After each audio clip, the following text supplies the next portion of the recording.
so sing a sandwich, I take a bite. It's the best flavor, best vibes. Get a bucket with your friends, pass it to the left, and have the best time of your life. Finger licking good, yeah, yeah. Got me in the mood for sharing. Come and join the party at KFC, at KFC. Attention seafood suppliers, Dave's, the largest purchaser of fresh fish from Guyana, is interested in buying from you. Dave's deeply cares about bolstering the local economy and is looking to begin business with an eager seller of fresh fish and agro products. Dave's needs a constant supply of snapper, butterfish, bangameri, bundari crab, sheriga crab, white belly shrimp, bon carilo, edo, saijambaji and more. Contact Dave's West Indian Imports at 21 Middle Street, Vicelas, East Coast, Demerara. Telephone 501-4087 or 644-8999. Dave's will purchase.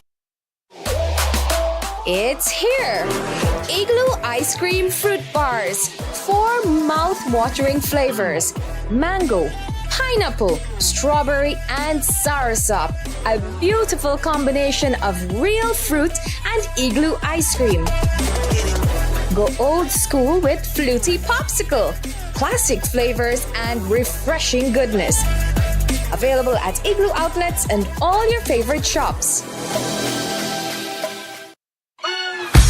Namilco has done it again. We've listened to you and now available nationwide. Another convenient sized packaging of Thunderbolt all-purpose flour. It's here. The 5 kg or 11 pounds new packaging of Thunderbolt all-purpose flour. Now available at your nearest supermarket. Namilco, National Milling Company of Guyana. You don't leave anything to chance. Every day you click it, lock it, and mask up. Now press, rub, and wash with Sterling Super Soap. Our antibacterial formula eliminates 99.9% of all germs and bacteria. Clean and moisturize your hands with 4 refreshing and rejuvenating fragrances. Get super clean with Sterling Super Soap. Looking for quality lumber for your dream home or an upcoming project? Then make Builders Lumberyard your premier provider. We provide a full selection of rough and dress lumber, such as Green Heart, Purple Heart, Kabakali, all types of mixed hardwood, Silver Bali, Ditarma, and many other species. We also stock clean and knotted pine doors in various sizes, Qualaba posts, farm boards, plywood, and all types of molding. Orders can be cut to any specification and delivered to your worksite. With over 25 years of experience in the lumber industry, we are determined to provide a quality lumber that meets our home builders and contractors' every need. Builders Lumberyard and you will always be a winning combination. Visit our main office at 12 Lombard and Deroy Street or our branch office at 66 Ben Street, Georgetown, or telephone 225-9530 227-0904.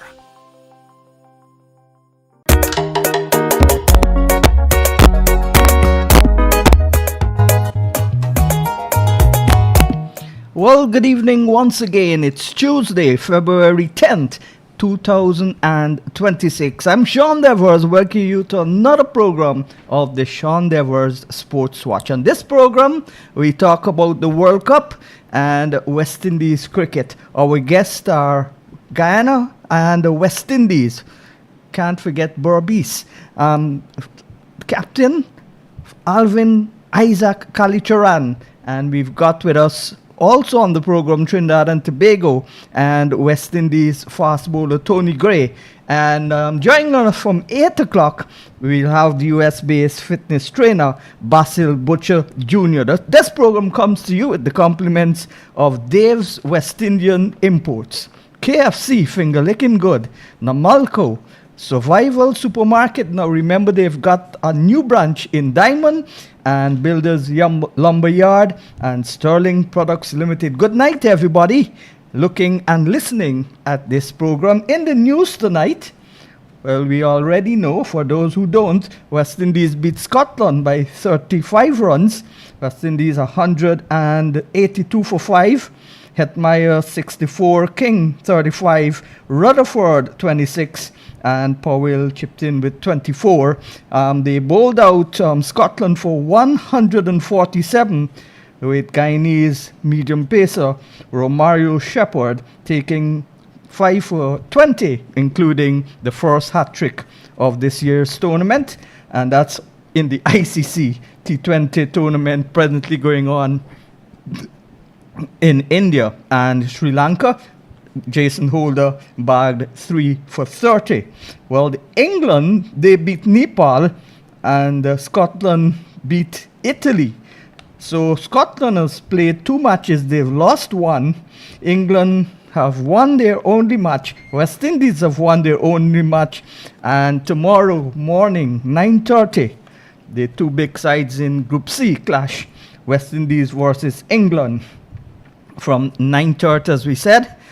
When we look at the US, well, we're going to talk a little bit more with Basil when he comes, because he's coming in on live from New York. West Indies, USA lost to India, and today they lost by 32 runs to Pakistan. Shubham making 51 for the US, and Cheyenne making 44. Tariq, the man with the funny action, he bowled well, and he had 3 wickets. The associate teams are really playing well, fighting, and in the shorter version, the shortest version of the game, teams are not so far apart in the standard of the cricket and the ability to win, but cricket is a game of glorious uncertainties. We've got online 76-year-old, still looking as fit as ever. He looks like 16. Alvin Isaac Kaieteur played 66 test matches between 1972 and 1981, I think. He's got 12 centuries and 21 50s. And in 87 first-class matches, he's got 160 hundreds. People don't even play 160 first-class matches, and he's got 87 first-class hundreds and 160 half centuries. So corrected there, 87. Well, that's still a big number. A lot of people don't reach 87 first-class matches, even to make 87 hundreds, and most of those hundreds would have come in when he played for Transvaal in South Africa, and also the majority would have been for Warwickshire in the English County Championships. Good evening to you guys. How are you? Tony Gray and Alvin Kaieteur. Good evening to you, Sean. And good evening to all the people listening. Yeah. Yeah, good. And good evening to you, Sean, and good evening to the great Alvin Kaieteur. I played my first county game against him for Surrey. And yes. He played for Warwickshire. It was very, very cold, and I think it was on my birthday, the 20th of May. And what was the outcome? He made I can't remember, but he made a half century. And I don't want to say who got him out, but history, man. Yeah. Yeah, man. Yep. So that's the only And time you played with Kaieteur. Against Kaieteur, that's the Against only time, with him, yes. yeah. Against him. Yeah. Mm. But I also remember and everybody talks about it still, the 6 fours in an over against the great Dennis Lilly. Mm-hmm. Oh boy. Yeah, all right. Kali, Yep. Yep. Tell me, how was the standard of the Shell Shield tournament? And what do you think needs to be done to bring the standard up to that level again? This is a question for both of you. I think I said that before on your show. Our grassroots cricket has got to be healthy. Number one. Our school cricket was very healthy. Number two. We were playing inter-county juniors in those days, Berbice, Demerara, Esquibo. We were playing Case Cup, so we were playing in Berbice, Championship, Sugar Estate. And then we were going to play Case Cup in Georgetown. And the cricket was very strong, and 3 days cricket was very, very healthy. Now, when you look at the stages and the gaps, the gaps are not wide. From Case Cup to Guyana level, there's a small gap. And from Guyana level to the Test match cricket is a small gap. Because there were so many great players in those days. All the top players were playing Shell Shield. Most of the top players were playing in the Case Cup. So everything was strong. So you had a strong base. Tony. Now going back now. Yeah. Yeah, so you had a strong base. And the competition was so strong because there were so many good players. Everybody fighting for a place. Everybody fighting for a place. Yeah, Tony, you would have played Shell Shield cricket also. Why do you think the standard is now so low? One of the reasons I think is that the West Indies players rarely play in first division cricket in their respective countries anymore. And the absence of mainly batters in the English county system because of the low standard of our batters. Those are some of the reasons. But what are your reasons comparing the two tournaments now and the Shell Shield? Well, I think that Mr. Kaieteur made some vital points there and some reality points. I mean, you look at the school system. In my days, it was a strong, vibrant school system, and that not only took all the brilliant players at that elite level, that under 12 level, but also you had just two sports that people concentrated on. It was football and cricket. And at that point in time, because West Indies cricket was so high, not only Shell Shield, but what preceded Shell Shield, and the great era of dominance would have been the 3Ws and that sort of thing. They were real stars. And they were inspirational to the youngsters. So everybody wanted to be a West Indian cricketer.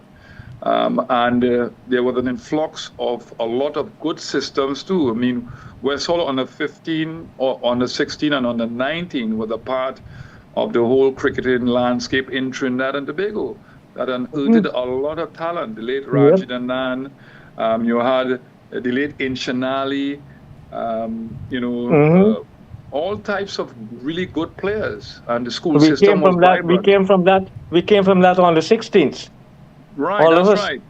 Lawrence Rowe in Jamaica. Right. And all these boys, Gomes, who else? You mentioned Inchanali, Jumadin. All these guys, Bernard Julian, D'Souza, all those boys Victor came from that system. Yeah. Right. So what we have seen, guys, is the deletion of a lot of the great systems that used to work. And I explain to CWI that the principles of success doesn't change. We have deleted systems that can still work in this era, and that were really good systems. West Hall did a wonderful job in coming here and trying to unearth talent, and it worked. Funnily enough, I was working in the Ministry of Sport and Youth Affairs years ago, and I asked the Whitco,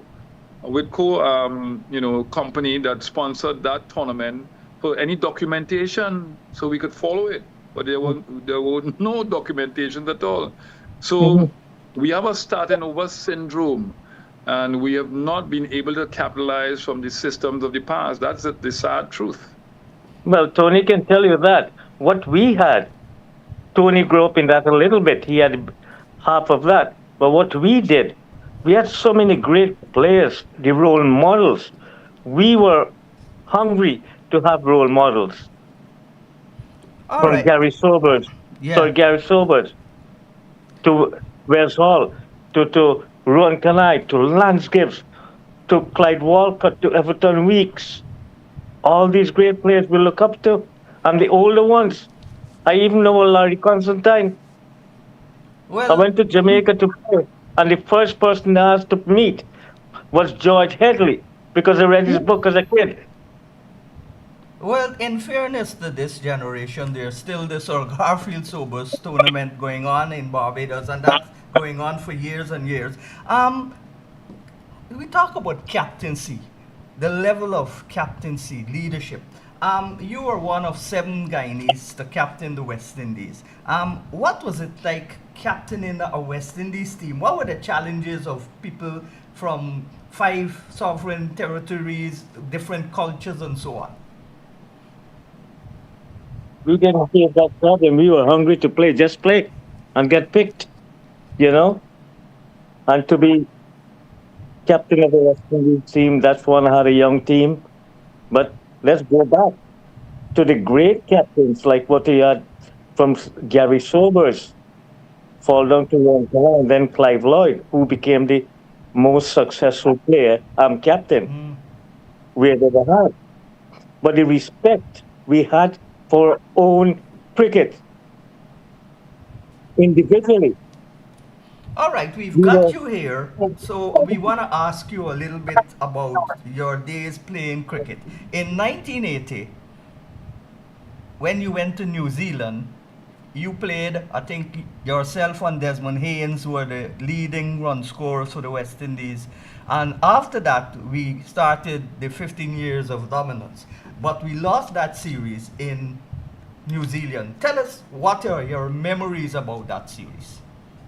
Well, we didn't lose that series. Technically, it was taken away from us. Yeah, good. Yeah. Yeah. Well, we lost that, but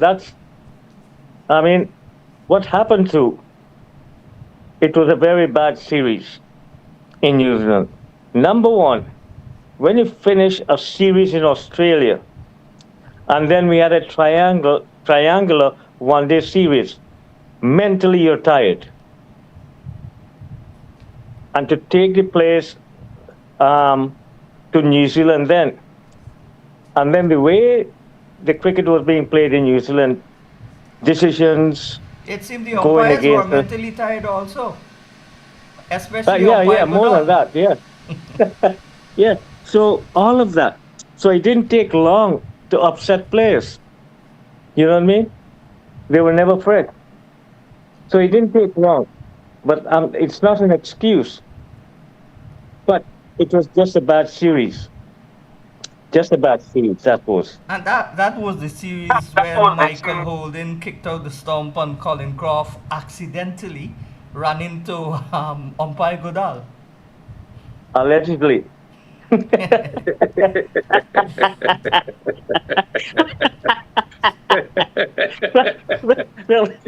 well, anybody who know Crofty, there's not too much allegedly with him. And Kali, who was the fastest bowler you would have ever faced? It will go down to, obviously, Jeff Thompson would definitely be the quickest I faced. But having said that, Michael Holding consistently, I think, at times he was faster than Thompson.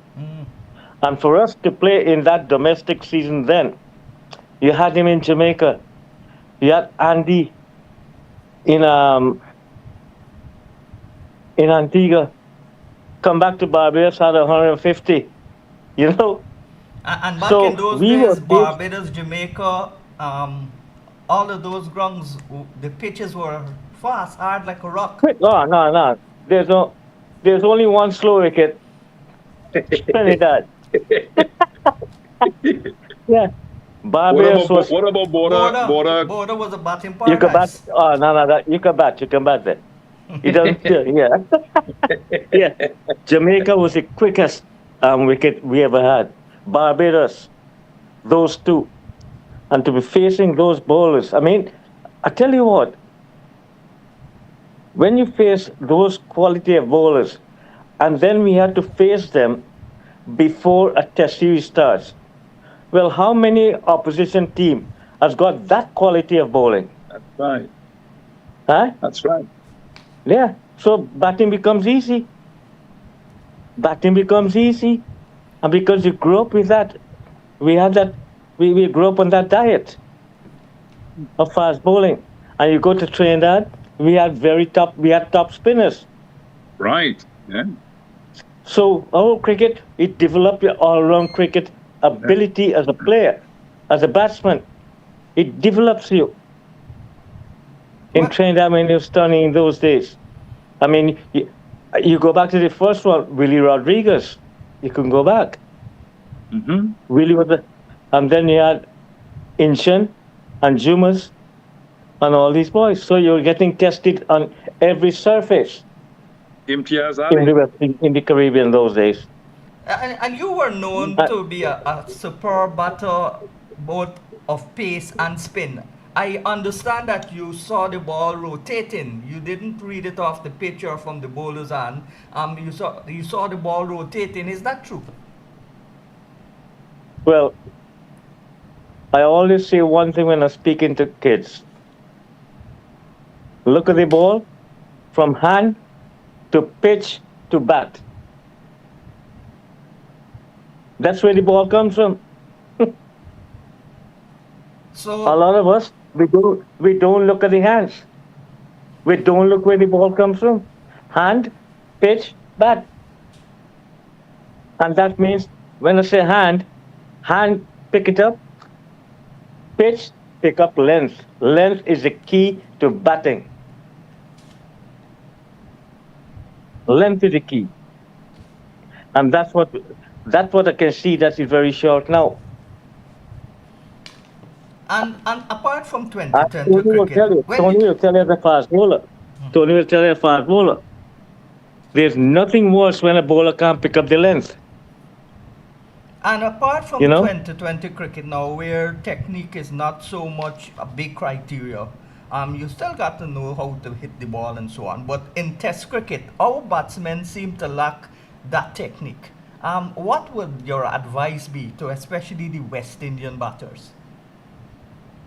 Well, as myself and Tony said earlier on, our grassroots cricket, we were playing pastures, we were playing mud, you know, and all those things. And then we grew up into turning wickets. That's one. And then we were consistently playing from club, from school to club, to the Sugar Estates Community Center, and then to go and play the highest standard of cricket. So we were playing more cricket to develop a technique. And the other thing, the other big part, is only when you bat long you can pick gaps. Batting long teaches you to pick gaps. Gaps is the key. I mean, I'm telling you about my own self. In the top 5 when we were playing, you had the biggest hitters. You had Gordon, you had Viv, Clive in the top 5, right? And you will think that they're going to run away with me. But when you look at the scoreboard, it's matches, man to man. What it looks like, I wasn't scoring because I was hitting boundaries and gaps. So they were hitting the big balls, yes, but that's not my cricket. My cricket was know your strengths, know your weakness, know your limitations. And my strengths was it gaps. And a lot of people talk about Lloyd as this great leader. What was he like as a batter?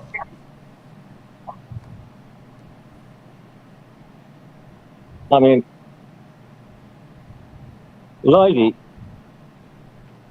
in the top 5. I mean, you didn't look at it that way. Lloydie can smash the ball. He's successful. He played, and it was what was great thing batting with Lloydie, running between the wicket, running between the wicket. That was one of the key things. You could say Lloydie said he was going to hit big balls all the time. He didn't. He didn't. He nurtured the ball when it needs to. All right. And another player get underrated. Tony can say that too. I mean, a chap called Roy Fredericks, he didn't get the credit for what he deserves as a player. The chap can bat. Yeah. But because the West Indies team then had so many top players, he was overshadowed a little bit. I'll tell you a little story. You played in the same 1983 when Guyana won the double. And Fredericks was already in Parliament. He was a Minister of Sport. And he came out of retirement. He made, I think, 100 against Trinidad. And then he made a double century against Jamaica at Boda. Yep. Yourself and him was batting. He's the only person in the world to presently be sitting in Parliament and making a first-class double century.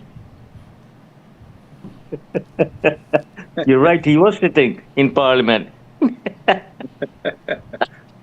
All right, we're going to talk about 2020 cricket now when we're joined by Basil Butcher after the break. Tell me, how do you think the 1980s team would have fared in 2020 cricket? Boy, can I tell you something? Yeah. Can I tell you something? You only have to look at the batting lineup.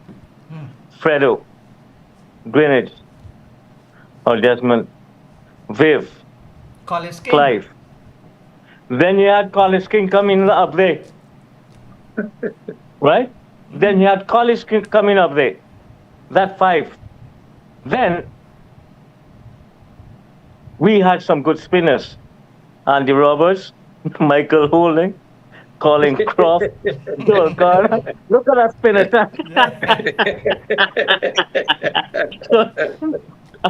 I rest my case. Huh? All right, Tony. I rest my case. Kali, we're going for a commercial break now, and when we come back, we'll talk about 2020 cricket and the World Cup. Sure. Igloo sugar-free ice cream. Sugar-free ice cream. Impossible that you're singing about ice cream without added sugar right now. I mean, how's that going to taste? It's the best, most delicious I've ever tasted. The premium French vanilla flavor is so rich and velvety. Plus, my gym instructor approves. It's great for my weight loss. So it's really delicious? Like you aren't kidding me? The children! No added sugar could be healthier for them. And Grandpa Glenn, with his diabetic condition. You mean he could finally enjoy desserts after all these years? I have to go. I have to get this. Grab Igloo's sugar-free ice cream before she does.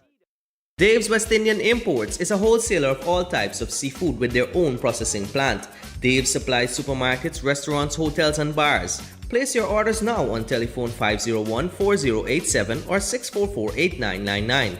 With fresh seafood daily, Dave's offers custom cuts of your choice: snapper, trout, banger, gillback, shrimp, crab, and more. Order today. Dave's, Guyana's largest exporter to the USA. Craving a meal that's big on flavor but doesn't break the bank? KFC has got you covered with the KFC 3-piece meal deal. Get 3 pieces of chicken, fries, mac and cheese, a biscuit, and a drink. All for just $2,200. It's the perfect deal, available every day. Enjoy your 3-piece meal deal at KFC today. KFC, it's finger-licking good. With 70% ethyl alcohol, Mighty Foam Hand Sanitizer eliminates 99.99% of all germs and even moisturizes in the process, leaving your skin clean and hydrated. Mighty Foam Hand Sanitizer. How do you stay clean?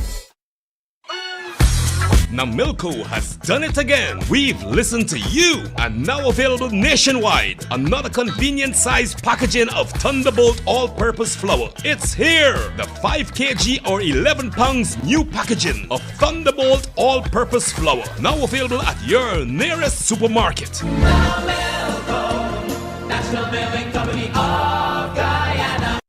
Looking for quality lumber for your dream home or an upcoming project? Then make Builders Lumberyard your premier provider. We provide a full selection of rough and dress lumber, such as Green Heart, Purple Heart, Kabakali, all types of mixed hardwood, Silver Bali, Ditarma, and many other species. We also stock clean and knotted pine doors in various sizes. squalable posts, farm boards, plywood, and all types of molding. Orders can be cut to any specification and delivered to your worksite. With over 25 years of experience in the lumber industry, we are determined to provide a quality lumber that meets our home builders and contractors' every need. Builders Lumberyard and you will always be a winning combination. Visit our main office at 12 Lombard and Deroy Street or our branch office at 66 Ben Street, Georgetown, or telephone 225-9530 227-0904.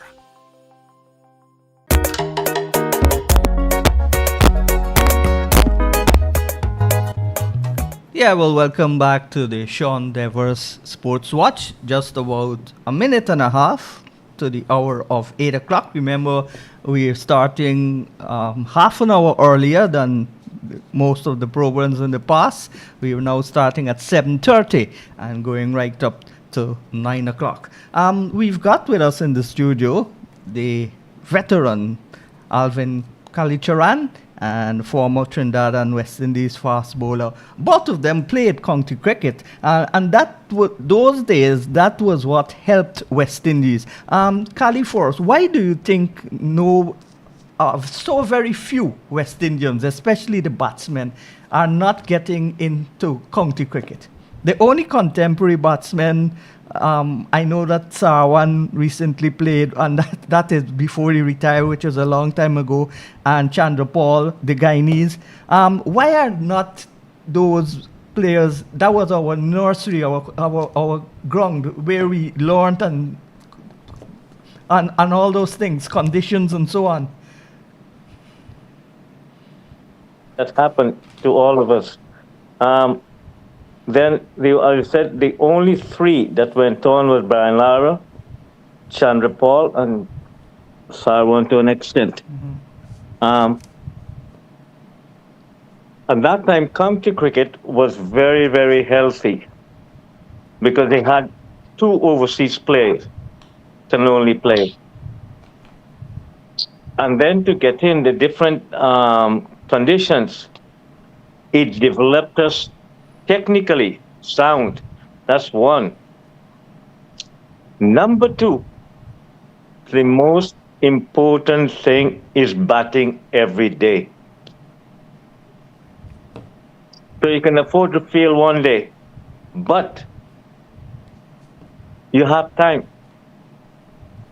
Not like you're playing once and so the cricket was very healthy because only two overseas players in those days. And then you had to fight with the local players that played county cricket because don't forget, they think we have come to take their place. So we are under pressure every single day to go through that and then to bat for yourself. And the different conditions helped us a lot, a hell of a lot.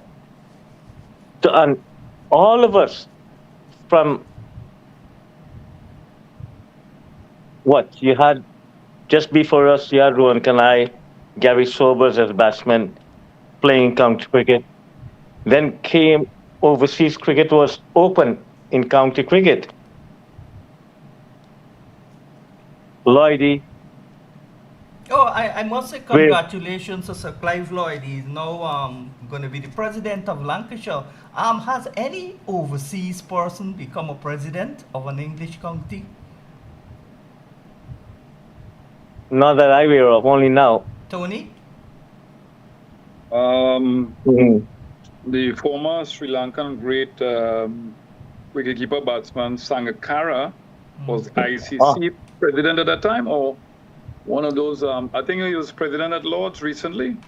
Oh, for that's once a year, isn't it? That's for. He asked a question about overseas players. But let me just touch on something that Kali said, and this is where we have gone wrong in West Indies cricket. I mean, just listening to Kali, the way he grew up, the stage by stage success.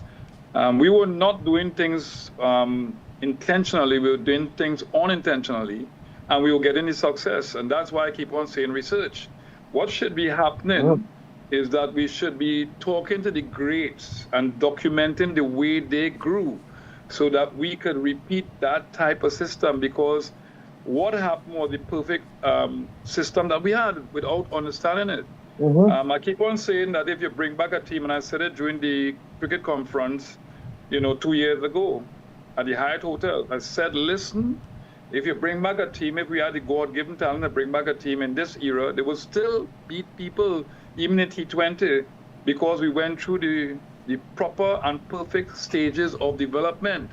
We talk about county cricket, for example, the perfect finishing school, because we could not simulate conditions here in the Caribbean that we got in England. And Alvin talked about the 19 games a year that we had to play in different conditions, because the English conditions, the weather patterns, changed every hour. Every so hour. we had to be, we had to adjust. I played against you, Kali, in a cold day, very cold. Could you imagine Gladstone small like that? His neck. So we keep on saying that county cricket helped us, which is true, but we're not talking about how we help county cricket, Yep. And the other thing too. The other thing. I tell you. Yeah. Sorry, Tony. Yeah. No, go ahead. You go ahead. Yeah. The other thing. When we start to leave county cricket.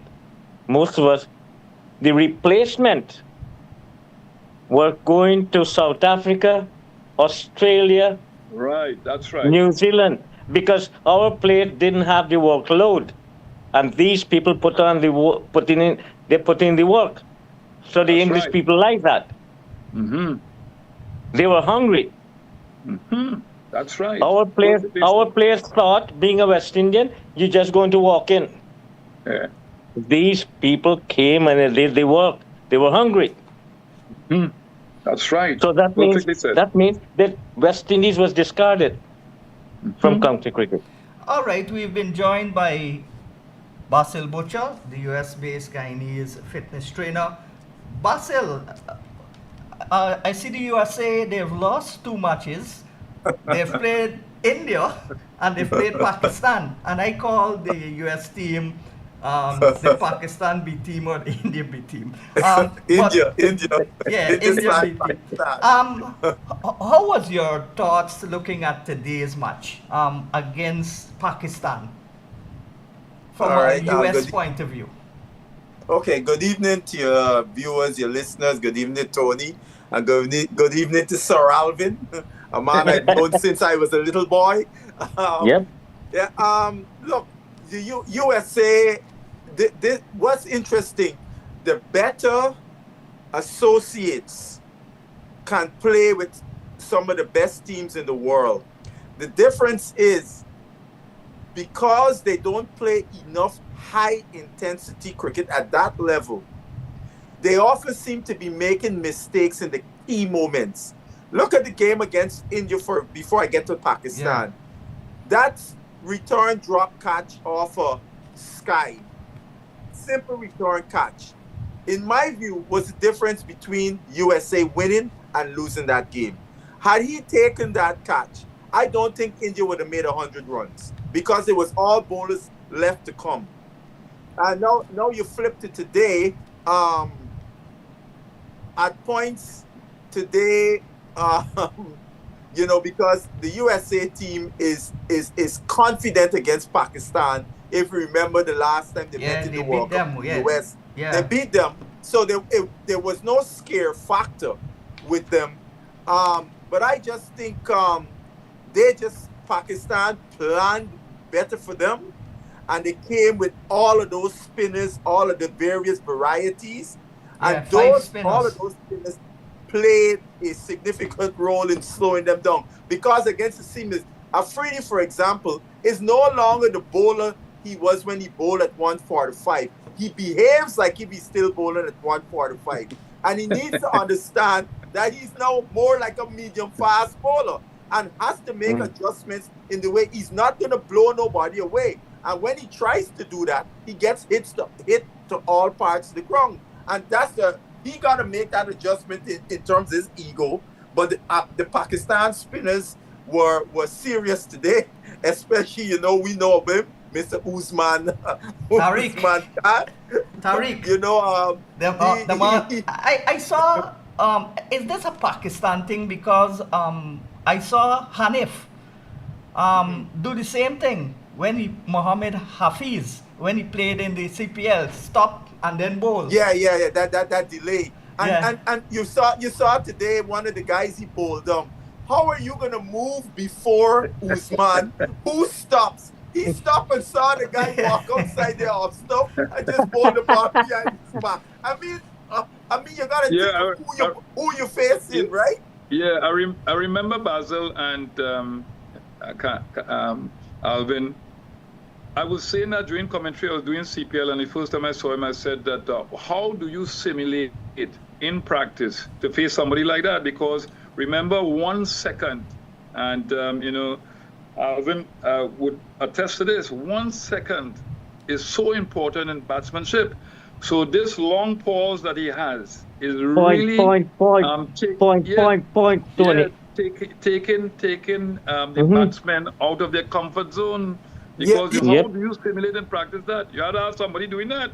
Exactly, because you got a rhythm where you batting with the ball, you're tapping with the bowler, and if a man stopping, right. So your batter might be going the wrong way when he delivers the ball. Right. Let me, as we talk about this, Basil, we talked about tapping the bat. Let me just ask, can I ask Alvin about what is going on with our batsmen? Our natural rhythm. Right. We are rhythmic people, right? And we used to tap the bat. What is happening now with this lifting of the bat? I teach that in my coaching.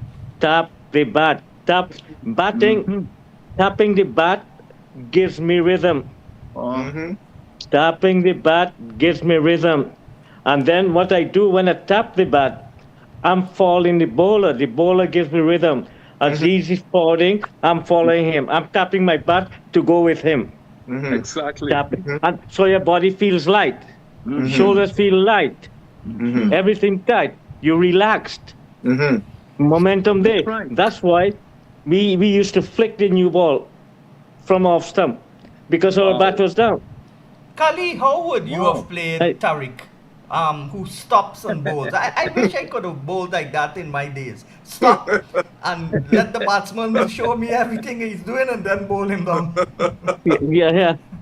Man, just look at the hand, look at the ball. Just wait for him. Just wait, exactly. That's why you just gotta wait a little longer. Tapping the bat. And I'm glad, Tony, I've been teaching that and saying that for a long time. When you have your bat up, your body becomes stiff. Neck becomes stiff. But once the neck becomes stiff, the whole body, the structure of the body becomes stiff. Alvin, I remember, because just like you, I just feel the holding the bat in the air is not advantageous. And when I was doing my level 3 course, Kaieteur Australia, when we were going through the batting module, I posed that specific question. And to my surprise, the Australian guy said that holding the bat in the air is trash. They need to be putting the bat on the ground. I was about to say it in a different way. Be careful, this is not an X-rated program. Trash. You know something on that same topic about when they think they have more time to play, it's nonsense. They don't. You know something too? I remember listening to the Australian former women cricketer Lisa Sthalekar, and they were talking about this bat on the ground in terms of the women game and so on.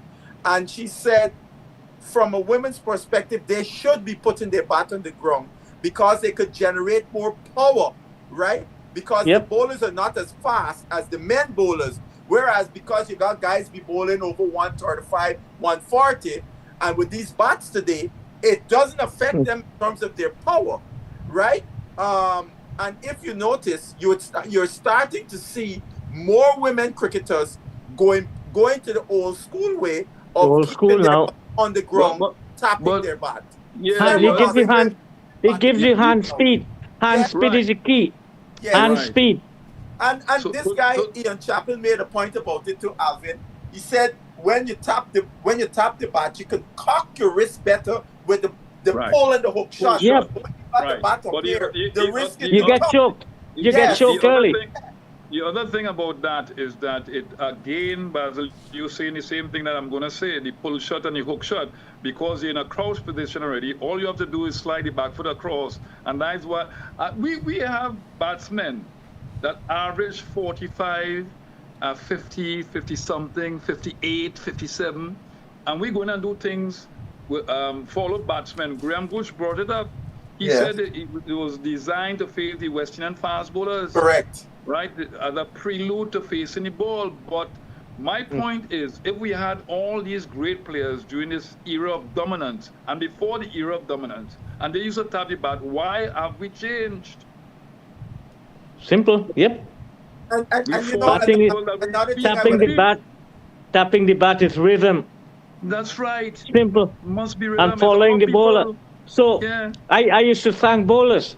That's one. I tap the bat as the bowler running up. I'm tapping my bat to get that rhythm from him. So Right. bowlers give me rhythm. That's right. And the other question I would ask you too, Alvin, on one of the things, you don't see guys today cutting in the way of yesteryear because they don't move their foot to the back. They don't slide the back foot and back across. and rock back on Back the and across. weight. No. and cut. They just shift their weight because they're already in that wide stance with their feet so wide apart. They The already white, yep. shift their weight. So a lot of the cuts that we used to see in previous eras, we don't see it today. You don't see that.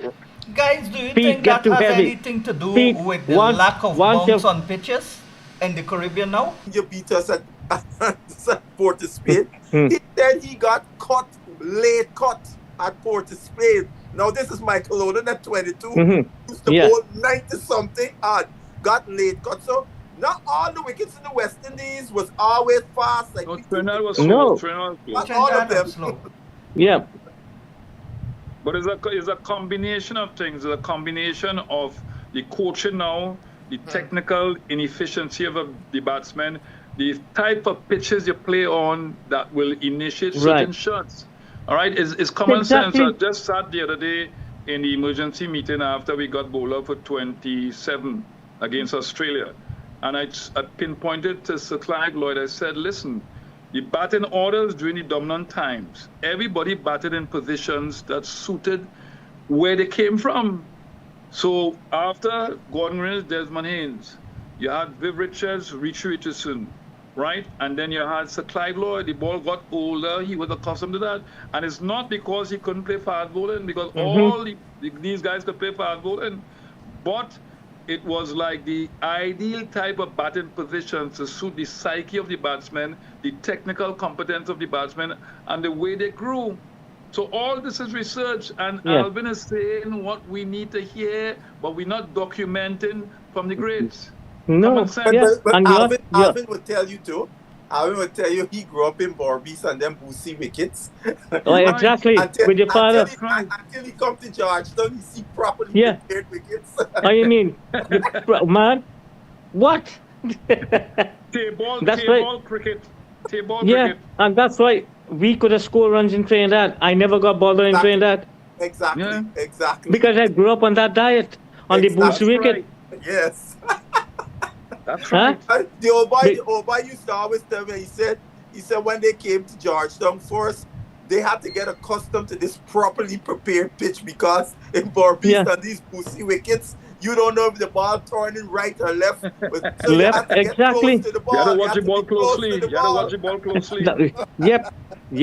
Yep. And what that teaches you to do, to all of you listening now, playing on those wickets, it teaches you to do one thing: see early, play late. Right. Yes. That's right. Yes. And you just explain it. See Alvin, early, you just play late. You just explain it in the early parts of the program where you see you're looking at the ball onto the bat. The great Yes. batsmen Yeah. do that all the time. Yes. We're the pushing ball at the on ball. Play a ball You on know the- why you push at the ball? It's guesswork. Very And good. Kali, how important is Guess using what? your feet to spinners? Huh? You asked about using your feet to spinners. Right. There's a trait. That's what I'm telling you. That's on the mental side. We need to go back to the grassroots, teach these kids and the big one, the mental side, the hardest part. Playing spin is what I used to do. I used to bring the ball spinners to me. I used to bring them to me. The good length ball, I used to play in the back foot. Right? Play in the back foot. Now they think that's short. As soon as I flight it, they bingo. Happy birthday. Right? Yeah, simple. People say I use my feet. Yes, but what are they? I force them to do it. You set them up. That's you set right. them up. You set them up. Point.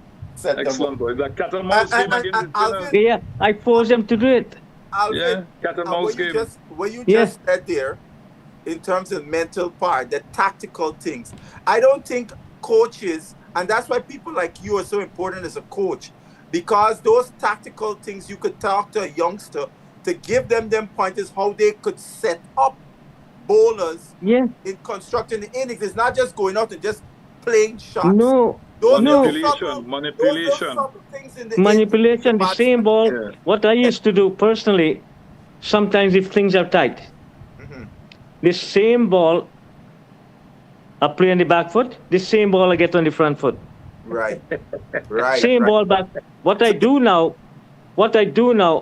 as a bowler now, there's only two things you're going to do now. Shorter or full. Yes. You got the bowler baffled. Well, man, I drive hole now, easy. Happy birthday again. Yes. Huh? And this is the mental side of the game. That's right. Once you get the bowler to do what you want him to do, what I want him to do, I look at the clock now. And the other thing, I want to finish this point before I forget. What I used to do as a batsman, I'd say on the mental side again, from the time I get in, I don't look at clock again. I play from now until 6 o'clock. I stop thinking about that again. So if I say no, I'm looking at clock all the time, look at time, I don't bother with that. You're fully I'm focused. only thinking, I'm only thinking when the game gonna finish from the mental side. Right.